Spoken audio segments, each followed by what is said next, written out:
Donc, je vais passer la parole maintenant à Juliette Baronnet, qui va proposer une analyse du mal logement sur le développement de l'enfant. Donc, Juliette Baronnet, vous êtes sociologue urbaniste. Vous travaillez chez Force, hein, c'est ça, voilà, Force Recherche Sociale, qui a réalisé donc plusieurs rapports sur le mal logement et plus particulièrement sur le surpeuplement. C'est d'ailleurs dans ce cadre, le cas d'un rapport plus global que vous avez réalisé sur les coûts sociaux du mal logement, qu'ont été identifiés les multiples impacts sur les enfants. Voilà, donc je vous laisse la parole pour votre présentation. Je vous remercie. Donc effectivement, merci, merci pour cette invitation. Pour resituer un petit peu, alors, ça y est, hop,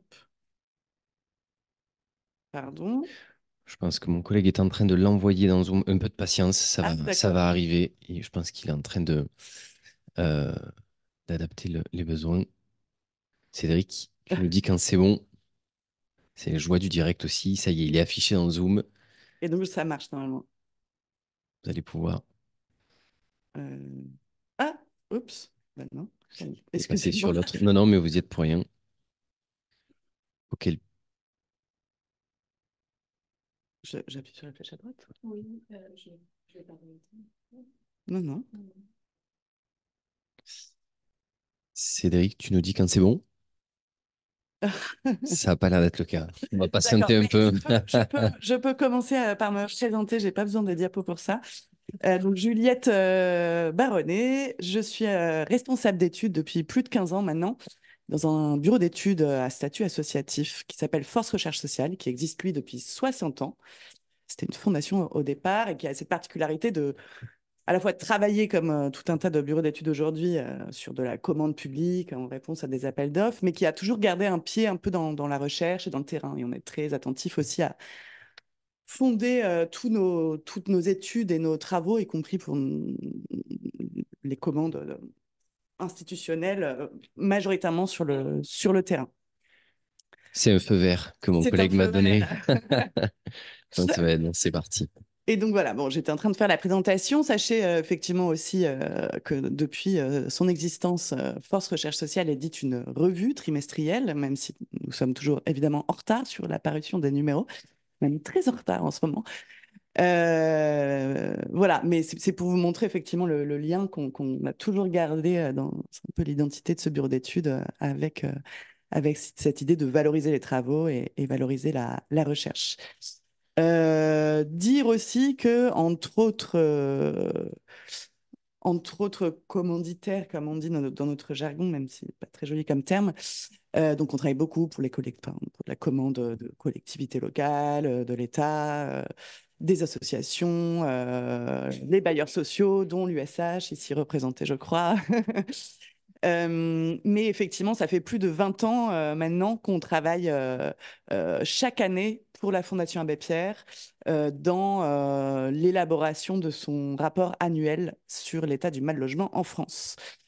Et donc, effectivement, on a une expérience très forte de terrain et d'entretien avec des populations en situation de grande exclusion, que ce soit avec cette entrée logement pour la Fondation Abbé Pierre, mais aussi au travers d'autres études et sur le champ de la protection de l'enfance. Plus récemment, on a eu l'occasion aussi de mener des études pour les départements sur la question des jeunes sortant de l'ASE, par exemple. Voilà, mais toujours, on est toujours très attentif autant que possible et en rapport avec la commande qui nous est faite de passer un temps important d'enquête de terrain qualitative sur les méthodes en sociologie que vous connaissez bien. Donc aujourd'hui, mon propos, effectivement, il va être vraiment fondé sur une étude ancienne que j'avais menée à la demande de la Fondation Abbé Pierre c'était vraiment une étude exploratoire sur comment on mesurait les coûts sociaux du mal logement. Donc ça incluait une analyse un peu documentaire, hein, y compris sur la méthode d'évaluation de ces coûts sociaux. Et dans ces coûts sociaux, il y a des coûts directement mesurables. Je ne sais pas, moi, c'est la mobilisation du fonds de solidarité logement pour des ménages en situation de précarité énergétique ou d'impayés locatifs. Là, c'est assez concret, on mobilise un dispositif. Mais il y a aussi tous les effets induits du mal logement sur les ménages, les conséquences sanitaires majoritairement, qui sont sans doute les mieux documentées, voilà, et dont on peut estimer qu'elles ont un coût pour la société, pour les personnes d'abord et avant toute chose, mais qu'elles ont aussi un coût économique également. Donc c'était un peu l'entrée de cette étude en 2012. Et puis par ailleurs, je vais fonder mon propos aussi sur notre expérience, sur beaucoup d'études que j'ai en tête, mais majoritairement aussi donc, sur ces fameux rapports annuels de l'état du mal logement, puisque en 2010, par exemple, il y en a un qui avait été dédié à la question des enfants victimes collatérales du mal logement pour la Fondation Abbé Pierre. Il y en a eu d'autres sur les familles et le mal logement. Il y en a eu d'autres sur les sortants d'institutions, dont les sortants d'ASE. Donc voilà, j'ai un peu tous ces éléments en tête et c'est vraiment là-dessus que je me permets de fonder mon propos. Alors, le mal logement, donc je vais reprendre la définition de la Fondation Abbé Pierre. De quoi on parle quand on parle de mal logement? Il y a 5 grandes caractéristiques, 5 dimensions du mal logement selon la Fondation Abbé Pierre. Bien sûr, l'absence de domicile personnel. Dans le schéma à droite de ce diaporama, vous verrez qu'il y a une définition plus large pour la Fondation Abbé Pierre qui inclut dans les personnes sans domicile personnel les personnes en hébergement chez un tiers et les personnes en bidonville. Et l'INSEE, dans ses enquêtes sans domicile, qui est renouvelée cette année, la plus ancienne, enfin la dernière date malheureusement seulement de 2012, inclut dans les personnes sans domicile les personnes à la rue, les personnes hébergées en structure et les personnes prises en charge à l'hôtel. Deuxième grande dimension, les mauvaises conditions d'habitat. On va retrouver tous les sujets d'inconfort sanitaire, de logement indigne, de passoires énergétiques et aussi les conditions d'occupation des logements et donc notamment la suroccupation du logement. Les difficultés pour accéder à un logement, les difficultés pour s'y maintenir, être menacé d'expulsion locative, et tout ce qu'on va mettre sous cette dimension, les blocages de la mobilité résidentielle. On va retrouver en réalité beaucoup les enjeux un peu de ségrégation sociale et territoriale. Voilà. Qu'est-ce que ça fait aujourd'hui d'habiter dans des quartiers un peu délaissés, à l'abandon, sans avoir forcément la possibilité d'en sortir aussi facilement que ça? Alors, ça, c'est très rapidement, je ne vais pas du tout m'étaler là-dessus, simplement pour vous dire, donc dans cette étude sur les coûts socio-économiques du mal logement en 2012, j'avais tenté mais c'est pas forcément exhaustif, d'identifier un peu les effets induits donc, du mal logement pour les ménages. Donc, je ne vais pas forcément rentrer dans ce détail, mais beaucoup d'effets sanitaires, mais des effets évidemment en termes de perte d'emploi, d'insertion professionnelle, de difficultés à gérer un budget quand on est fragilisé dans le maintien dans le logement. Voilà, ça donne une vision un peu large des conséquences pour les ménages concernés par le mal logement. Mais je vais rentrer tout de suite dans le vif du sujet. Et j'ai essayé, puisque je vous disais l'étude datée de 2012, donc j'ai essayé pour la présentation d'aujourd'hui d'aller retrouver quelques chiffres clés pour essayer de mesurer aujourd'hui combien d'enfants sont concernés par le mal logement. J'en ai trouvé d'autres depuis que je vais vous donner à l'oral. Donc là, quelques chiffres clés dont on entend parler et qui sont très récents. Ça a été beaucoup médiatisé. Aujourd'hui, plus que jamais, de nombreux enfants dorment à la rue. Donc en octobre 2023, selon le collectif des Associations Unies, on avait quand même 3000 enfants qui dormaient à la rue. On a aussi des enfants qui vivent en bidonville, dans des conditions de vie quand même extrêmement précaires et difficiles. 7000 enfants, selon le dernier recensement de la DIAL. Ce que je n'ai pas noté ici, que je vais vous donner là à l'oral, c'est selon les enquêtes régulières de la DREES auprès des centres d'hébergement, qui incluent les CHRS, CHU, les centres d'accueil des demandeurs d'asile, etc. En 2021, on avait 60 000 enfants mineurs qui vivaient en centre d'hébergement. Donc un chiffre énorme. Et selon le baromètre FAS, Fédération des acteurs de la solidarité UNICEF, de août 2022, on avait plus de 40 000 enfants mineurs hébergés en hôtel social. Voilà, donc je pourrais rajouter ces chiffres quand le diaporama sera diffusé, bien sûr. Donc, si on ajoute tous ces données, on a au moins plus de 100 000 enfants qui peuvent être considérés comme sans domicile personnel, parce qu'ils sont en hôtel, en centre d'hébergement, en bidonville ou à la rue. Ajoutons à ça, on n'a pas des données sur tout, mais évidemment, le logement surpeuplé, hein, c'est assez important comme situation de mal-logement en France. Et on a 14% des enfants mineurs en France qui vivent dans un logement surpeuplé. Et on verra que ça a des conséquences importantes. Et dernier élément, je vous disais, il y avait un rapport mal-logement en 2010 de la Fondation Abbé Pierre qui faisait un focus sur les enfants, qui avait estimé la Fondation Abbé Pierre à 600 000 le nombre d'enfants concernés par l'absence ou le mal-logement. J'ai fait une petite règle de 3.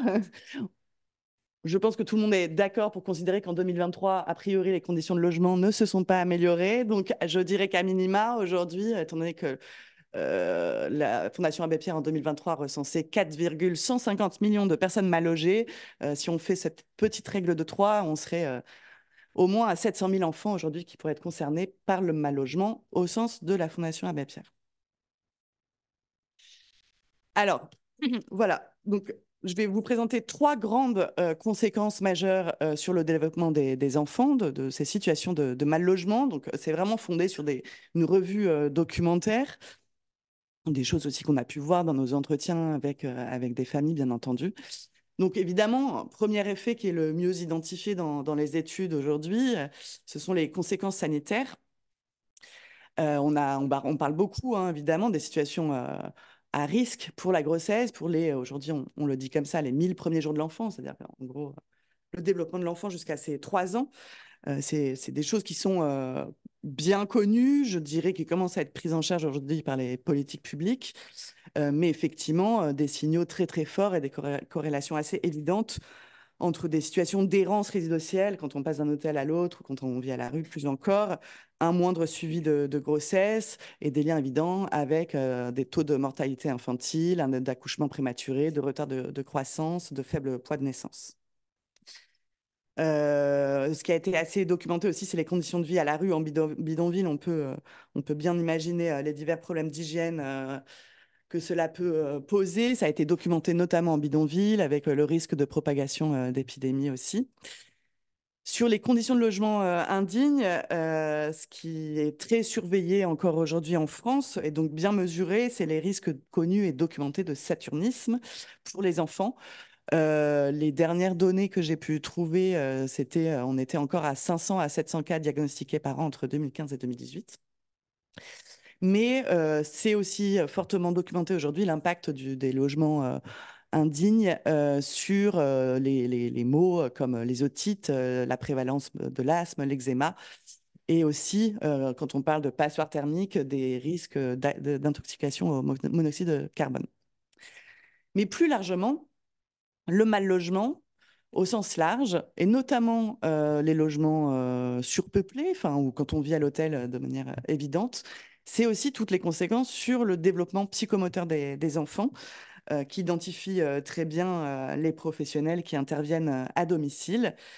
On imagine bien, et je pense que la période qu'on a tous connue de confinement a contribué à faire un focus assez important sur ces situations.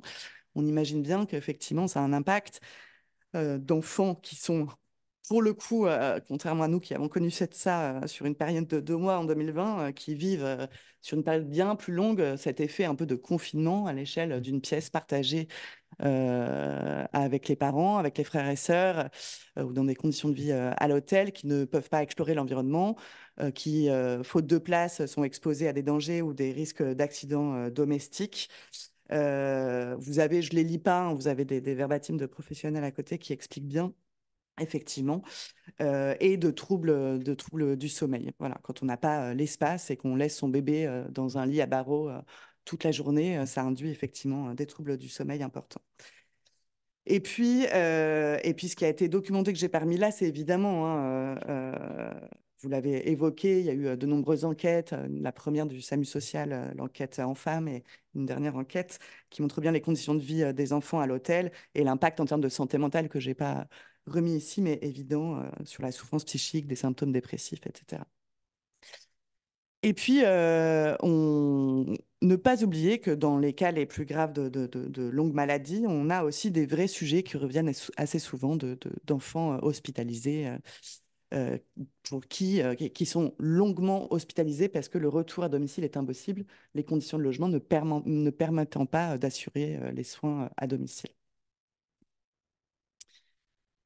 Les conséquences, pardon, en termes de réussite scolaire maintenant. Alors, déjà, l'errance résidentielle. Ah, il y a un non, non, mais c'est pas très grave, je crois. Je ne sais pas si ça apparaît en visio, mais Non, ça n'apparaît pas en d'accord, pardon, visio. désolée. Et c'est mon collègue qui intervient de toute façon, pas d'inquiétude, c'est des mises à jour. Allez-y. Pas de problème.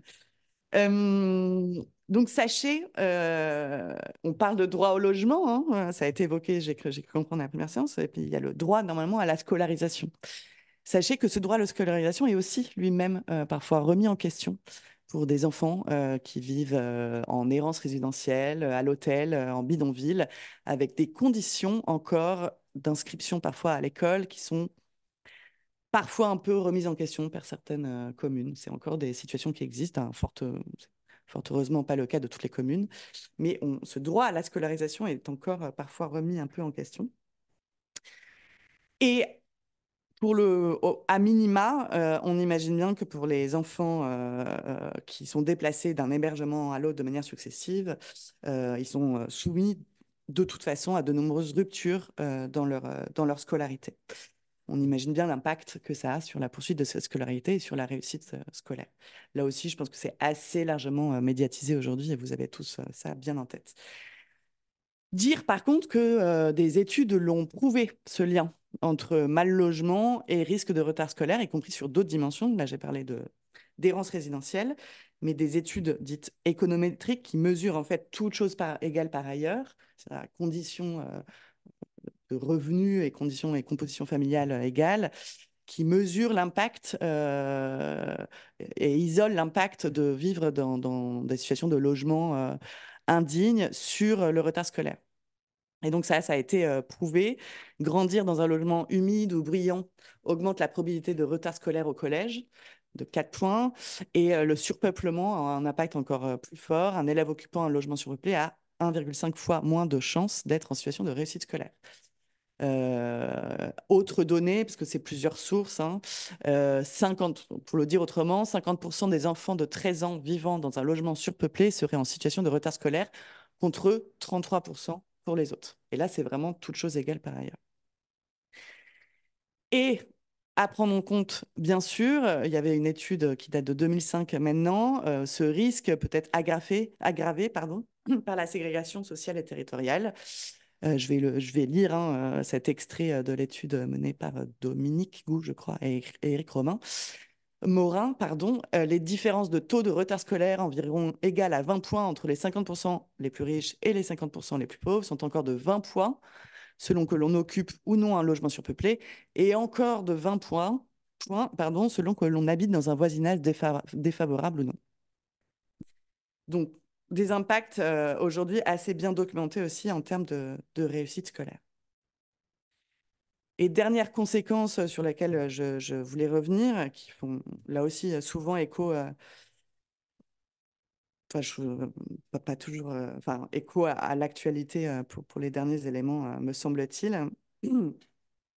C'est les conséquences sur la construction en fait, des relations intrafamiliales et l'exercice de la parentalité. Effectivement, on imagine bien que dans des conditions de logement inadaptées, déjà, déjà se dire que vivre dans des situations de mal logement, ça a un impact évidemment sur le bien-être des parents. Le bien-être des parents, on imagine bien qu'il a un impact sur les enfants. Et de manière plus évidente encore, il faut construire des relations familiales et composer avec ces conditions de logement. Donc, difficulté à construire des relations apaisées, une désynchronisation des rythmes familiaux, sentiment de dépréciation très fort des conditions de logement, l'impossibilité donc pour l'enfant de disposer d'un espace autonome ou d'une chambre, et on en a donc beaucoup parlé de l'importance de cette chambre aujourd'hui en tout cas dans la construction de l'identité de l'enfant. Et effectivement des injonctions faites aux enfants qui concourent parfois à modifier leur comportement. Dans les situations les plus extrêmes, la petitesse du logement peut être à l'origine et en tout cas contribuer à l'éclatement de la cellule familiale pour travailler beaucoup sur ces sujets-là, encore une fois, de mal logement et de rupture d'hébergement. On sait bien que ce n'est pas que la condition de logement, mais les conditions de logement viennent quand même bien souvent aggraver et provoquer la rupture de l'hébergement d'un jeune qui est déjà un peu éventuellement en conflit et qui va partir du logement ou être mis à la porte par ses parents assez précocement. Bien sûr, l'impact sur la vie sociale réduite, hein, quand un enfant vit dans un logement indigne et surpeuplé, souvent il a honte, il ne va pas inviter de copains chez lui. Donc ça, il faut bien imaginer l'impact que ça a dans sa construction.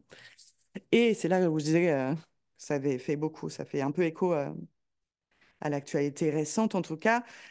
Et j'ai remis un point d'interrogation, parce que je pense que c'est toujours un peu sujet à controverse, mais cette idée d'un contrôle parental qui puisse être entravé par les conditions d'habitat inadaptées, avec, en tout cas, dans la parole des acteurs et des professionnels, cette idée qu'on retrouve d'une suroccupation des logements, qui pourrait être un facteur qui inciterait notamment les jeunes garçons à, j'ai mis des guillemets, traîner dans la rue, occuper l'espace public et peut-être se soustraire au contrôle parental et les exposer éventuellement à la tentation de la rencontre des pairs et de la délinquance. Voilà. Encore une fois, c'est plutôt sujet à discussion avec vous.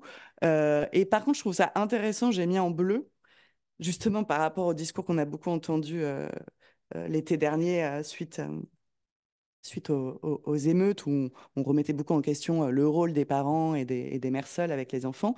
Eh bien, en 2002, un rapport de la commission d'enquête sur la délinquance des mineurs du Sénat résumait ainsi les liens entre conditions de logement et délinquance. Et lui, il remettait, enfin voilà, pointait bien les conditions matérielles d'existence plus que plus que les parents finalement. Et je trouve ça intéressant de le resituer. Le nombre élevé de logements dégradés, insalubres, voire tout simplement trop exigus, la pénurie de logements adéquats sape le travail éducatif des parents. En effet, ces derniers se trouvent contraints d'envoyer leurs enfants dehors pour des raisons de communauté, voire de sécurité. Dans ce contexte, la supervision parentale ne se fait plus. Les mauvaises conditions de logement instaurent dans la prise en charge des enfants une concurrence dangereuse entre les parents et la rue. C'est une manière, me semble-t-il, assez différente de voir les choses par rapport à ce qu'on a pu entendre l'été dernier. Voilà, je conclurai là-dessus et je pense qu'en plus, ça fera le lien avec la question du territoire que vous apportez.